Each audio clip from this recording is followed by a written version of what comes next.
This week, Bill Belichick, the Grinch, comes to town as the Denver Broncos host the New England Patriots in Power Field on Mile High on a snowy anticipated Christmas Eve showdown here for the Broncos back at the Centura Training Center for practice here today. We did not see tight end Greg Dulcich. Last week, he was a DNP on Thursday after he fully participated in Wednesday's practice. Broncos head coach Sean Payton told us some swelling popped up in his foot, something just to monitor here. But somebody was back here at Wednesday's practice, and that was safety Kareem Jackson, who fulfilled his 4-game suspension. He's eligible to return to the roster. Denver will make a corresponding move to be able to free him up back to the 53-man roster list here as well. We did not see outside linebacker Nick Bonito at practice for the Broncos here on Wednesday as well. But one of the bigger keys for Denver, finding a way to run the football. That's something Sean Payton emphasized to us a little bit earlier in the week. They're taking on the number 2 defense against the run of the New England Patriots on Sunday. That'll be a tough task. We'll keep you posted all throughout this week here on MileHighSports.com. I'm Cody Roark.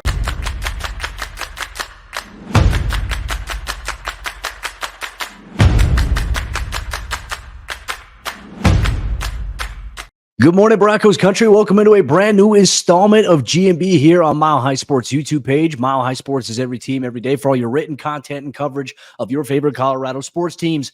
Make sure you go check out MileHighSports.com for all the latest injury reports, breaking news, columns, opinions, everything that you have, including we did our mailbag in the video form on yesterday's episode of GMB. We carried that over into the Mile High Sports website as well. So if you want to go see the written version of that, you're more than welcome to do just that there. It allows you to get a little bit more involved with what's going on with your favorite Broncos football team here. But with that said, Broncos country, the Broncos were back on the practice field on Wednesday at the Centura Training Center. And as we outlined in our little video report there, no Greg Dulcich during practice on this day. Now, I think one thing that we're going to keep our eye on is whether or not Dulcich appears on the practice field here this week. But I need to reiterate something to Broncos fans, because some of you guys, and I'm talking to all of you, some of you guys are crazy and inhumane when it comes to players. Like, if you go to Mile High Sports YouTube page and you look at the comments on the Greg Dulcich article, you got so many people saying, oh, he's soft, he's a bust, he's weak, cut him. Man, how many times you call in sick every week? Great question to ask there for some of you self-critical people there. Greg Dulcich is a dude who's working his way back. And here's the thing I really want to emphasize. His 21-day window was activated. And in that time frame, the Broncos can activate him to the 53 or keep him on IR. There's no guarantee, and there never was a guarantee that he was going to come back onto the active roster this season. But it was great to see him back out there at practice last week on Wednesday. Suffered the foot thing. And I want to tell people this too. I don't know the extent of Dulcich's foot injury, but he's walking around on it. You know, he's going through the necessary process and everything that every player does when they're going through an injury. And the number one thing I want to pinpoint with how long Greg Dulcich has been out of action for the Broncos, not doing football movement, I can tell you this, and if you've ever played football and you've had a long layoff where you haven't worn cleats, you can understand exactly what I'm talking about. Your feet do swell up. They get swollen. They get sore because you're doing a lot of movement and stuff that you haven't been doing for a long period of time. And Dulcich was a full participant last Wednesday. He went into it really hard, right? And there's not saying that that's the reason, or, you know, this could be a foot injury that did happen during practice, right? It's certainly possible. But I'm just saying, like, the amount of people say, okay, hey, Greg Dulcich missed practice. Oh, cut this guy. He's soft. I hate that talk. And to be honest with you, as a former athlete, I hate how fans talk about players, right? Because ideally, in a real-world situation, the people that talk the most about players like that, to say, oh, cut this guy. He's a bum. He's soft. You saw this dude in public, you'd be asking for an autograph. Am I wrong? So for me, we have to do a better job, and I'll always do that here on this platform. We need to do a better job of humanizing these players. Okay, they're not just for your entertainment. They're people too. They go through struggles. Greg is a great young man. He's a talented athlete. And it just pisses me off to see such negativity, such vitriol and hatred by fans who claim to love the Broncos, but yet hate on the players because they're hurt, as if it was their choice to get hurt. We got to grow up, folks. Grow up. That's not directed at everybody in Broncos country. That's directed at the angry people that look at a player getting injured as the player's fault and that they're, no good. They're not worth anything anymore. It's ridiculous. And to be honest with you, in my opinion, I think it's not very good fan etiquette overall. But then again, people are going to do what they do. I'm going to share my stance on it. I'm going to push back heavily against that. I think that stuff is BS there. But let's go through the rest of the injury report here for the Broncos on Wednesday. No outside linebacker Nick Bonitto, but we did hear an update from Broncos head coach Sean Payton talking about Bonitto. Called it an MCL injury, and sometimes MCL sprains, they can, take a week, can take a couple of weeks here. Obviously, this happened 2 weeks ago against the Los Angeles Chargers. We didn't see him at all last week. We did not see him during Wednesday's practice, but Sean Payton said that he's questionable here for Sunday's game, and he's considered day-to-day. So that is a positive update. Obviously, with him not landing on injured reserve, that's a big move here for the Broncos, which means that they believe and hope that he will be able to play in one of these final 3 games in the remainder of the season. And Bonitto has been so fantastic this year. He's the team's leading sack getter with 7 sacks on the year. He leads the team in tackles for a loss, 11 TFLs behind the line of scrimmage, and he's not even starting. He has turned it on to such another level this year, and he's made such a big jump from last year to this year. Proud of Bonitto. He's battling his ass off to get back and to be able to compete and play in these final 3 games. We'll see if he does play here on Sunday, Christmas Eve, against the New England Patriots. Some other injury news and updates. We did not see Broncos running back Samaje Perine dressed out. We saw him at practice, was not dressed out. It was a Veterans Day for him, as we've all known since the Buffalo game. He's been battling a little bit of a knee injury. But on top of that, Sean Payton recognizes, hey, at this juncture of the season, your veteran guys who've been in the league for a certain amount of time or, incur a certain amount of wear and tear because they wear these vests that track their movement, track their wear and tear and their fatigue, and they want to give these veteran guys some days off. So you see here with Samaje Perine, I expect him to be back here this morning in Dove Valley, obviously at practice and participating. And then more than likely, we may see it today or we may see it tomorrow, anticipating Chris Manhertz and Mike Purcell as veteran days off, not injury-related rest designations when the injury report does come out for the Broncos here this week. So that is something we definitely have to share and talk about here. On top of that, outside linebacker Jonathan Cooper, he's been battling an ankle injury since the Los Angeles Chargers game. He suffered that injury when he intercepted Justin Herbert. The lineman kind of did what they call the hip drop tackle, landed on his ankle, and so he was limited all throughout last week at practice, started off this week limited. I think the good sign here, he was limited all week. Last week, he played. He was able to go against Detroit. Was he full strength? Probably not, but he has a chance to get stronger here this week.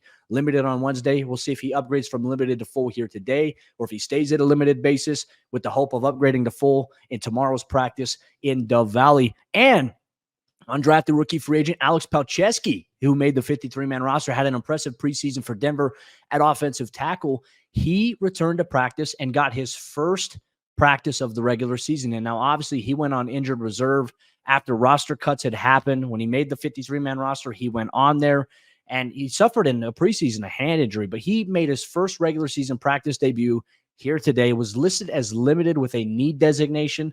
I'm not sure what that meant or anything like that, but the Broncos officially designated him to return from injured reserve, which means that, once again, his 21-day window is up. And I think one reason why this is important to monitor here for Broncos country is if the Broncos somehow get eliminated from the playoffs, let's say this weekend, or let's say even next weekend, they could, and Sean Payton could, in that last game against the Raiders, he may hold off on playing his starters or playing them a long portion of the game, especially for the guys that he has plans for next year. So that's where we could potentially see a guy like Alex Palczewski maybe getting his first action of the season, Week 18 against the Las Vegas Raiders, alongside some other young guys as well. And it's just a process that's going to play out here for Denver. Nothing really to look into at this point, but felt like it was interesting. And obviously for him, making his regular season practice debut is obviously a great sign for a guy who's an undrafted rookie free agent, a guy, in my opinion, who I liked in the preseason and in training camp, who I think is a good young developmental prospect that could be playing tackle here for them in the next 2 to 3 years. So something to keep an eye on if you're a member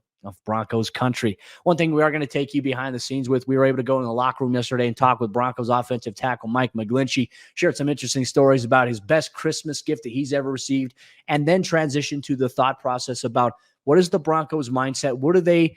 How do they embrace what they have to do coming up here in these next 3 games? You're going to get all that here on today's brand new episode of the show. Let me tell you about our friends over there, Superbook Sports.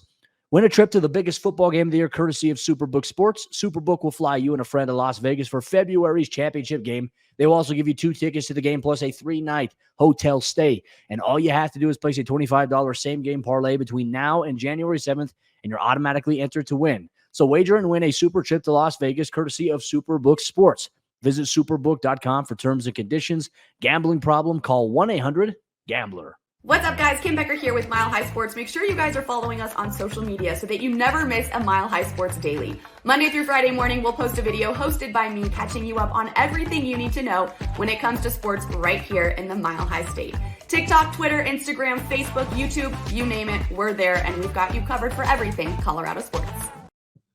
Always thankful for Kim Becker and what she does for our MHS dailies. After you're done watching Good Morning Broncos here this morning, make sure you go check out. It's on our YouTube short section of our Mile High Sports YouTube page. Click on that and see what Kim has to offer on the latest around Colorado sports. The Denver Nuggets had a little bit of a blowout game a little bit for a while, and then it got close in the fourth quarter against the Toronto Raptors on the road, part of a 3-game road trip. Did they come out on top? Kim's got you covered in the MHS daily. We're able to go behind the scenes a little bit and talk in the locker room with Broncos offensive tackle Mike McGlinchey. And I tell you this, Mike McGlinchey, he's had some struggles on the offensive side with penalties this season. There's been times where, a stronger pass rusher or faster pass rusher has gotten the best of him.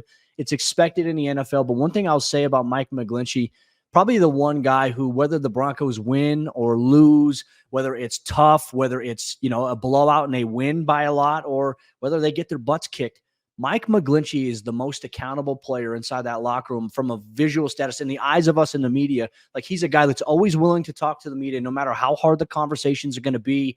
And I just got to say, I applaud that about Mike and what he's been able to do. He's a great guy, one of the best guys in that locker room. And obviously, the fans don't really get to know these sides of the players that maybe some of us in the media get to see. But we did get a little bit of insight from Mike McGlinchey in the locker room yesterday. He was asked a question about what his favorite Christmas gift was and obviously what the plans are with family being in town and things like that. Here's what Mike had to say. Here's about 2 minutes of our session and our talk with Mike McGlinchey. As a kid, Santa brought my brother and I a ping pong table. And I think my brother and I and our cousins and everybody that lived near us, we probably played ping pong every day for the next 6 months after that, and it was that was one of the coolest gifts I ever got, for sure. And who would dominate between you and the cousins? I definitely kicked my brother's ass on the ping pong table, and the times that he did beat me, I would make him play about 10 more times to let him know who was better. Where is the ping pong table? I was destroyed, I'm sure, by somebody wrestling on it, for sure. Yeah. Or your brother after he kicked his ass? Yeah, well, a couple paddles broken, definitely a couple, And then, by the time, then we got to college, and then the ping pong table was used for a different kind of pong, so it was good. Yeah. What are the logistics of kind of celebrating the holiday like with the game on Christmas Eve and then having the holiday right after that? I'll never forget the first time I was in college. Thanksgiving and Christmas tend to be working holidays in our sport, and so you don't get to celebrate them in the most traditional ways. And so it was tough that first freshman year of college, and I come from a huge family, and being away from them for the first time. But in the NFL, it's a lot easier. You know where you're going to be. Thankfully, I haven't been on the road too often on Christmas, so I always get my family out here to me. The good thing about Christmas is always that the season's, hopefully not, but it's in college at least. It was always over right around Christmas, so you could always get home. But yeah, logistics are tough. I'm the oldest of 6. My brother's, I have a future sister-in-law. My wife, so we there's 10 of us now that all of us work and stuff like that. So logistics are tough, but you make it work as best as you can. Will everybody be coming out here? There are, half of them got in last night, and then the working folks all get in on Friday. Yeah, so I still have a 16-year-old brother at home, so he's on Christmas break now. As far as Patriots go, Lloyd was just saying he looks at this as the first of a 3-game season. He's got to win all 3. No doubt. Couldn't have said it any better myself. You got to go 1-0 each week from here on out, and see where we are when the smoke clears. How much did? That's one of the biggest things here for the Broncos. They got to take care of business in 3 consecutive games, and it all starts with Christmas Eve against Bill Belichick, the New England Patriots, the NFL's number 2 rush defense and one of the top defenses against the red zone and on third down. They're stingy. They compress a lot of alleys for you, especially in the run game.